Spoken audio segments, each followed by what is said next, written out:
So ayan mga kadrama-rama lang ko pong inaabangan nyo po no yung next na mangyayari dito sa Shining Inheritance, dahil alam naman po natin mga kadrama na itong si Charlie nga po ay gusto nga po talagang pasabugin yung De La Costa Company, at alam naman po natin mga kadrama dahil nga po doon ay sinabihan nga po talaga nila ni Yuwa na kailangan na nga po talaga nilang umalis dito. Hindi yung anak nila ni yung nagsabi kay Yuwa na kailangan na nilang makaalis dahil may bomba nga po no, at sasabog talaga yung buong building or magi-explode po talaga yung buong building. At alam naman po natin mga kadrama na sakto lang na naman itong si Lola Ore ay talagang umatake na naman yung Alzheimer disease niya, talagang hinabol-habol pa nga po siya ni Ina, at alam naman natin na sila na lang po talaga yung natitira doon sa building. Tapos sakto lang talaga na malapit na talagang sasabog talaga yung bomba. So mga kadrama, dahil nga po talaga dito possible talaga na itong si Ina at saka si Lola Ore ang maabutan talaga ng pagsabog ng bomba, di ba?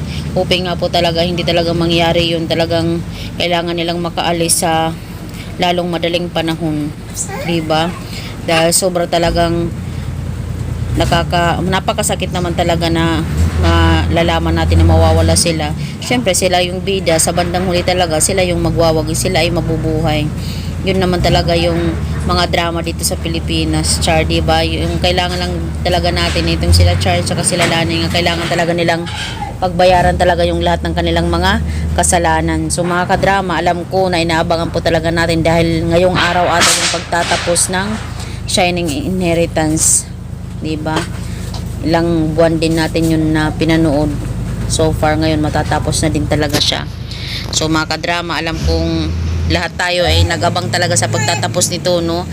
At dahil nga po talaga dito mga kadrama ay talagang sa palalapit na pagtatapos ay yung mga gumawa ng mga kasamaan, lalong-lalo na itong si Charlie na talagang ninako yung kumpanya, ari-arian ni Lola Oria, ay pagbabayaran nga po talaga niya yung kanyang mga kasalanan, di ba? Sabi pa nga, walang kasalanan hindi mo pagbabayaran bandang huli.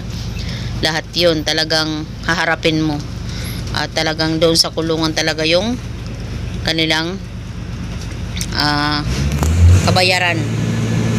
Yun lahat ng mga consequences ng lahat ng mga nagawa nilang kasalanan. So mga kadrama, maraming salamat again sa palagi niyong panunood. Huwag niyo pong kalimutan na i-like, i-share, tsaka i-subscribe yung aking channel para sa susunod na video mga kadrama is ma-update ko po kayo. Pasensya na po kayo sa ingay. Thank you so much for watching mga kadrama. Abangan lang po natin yung pagwawakas nito. So yun lang po, thank you so much sa ating mga pinagsamahan mga kadrama.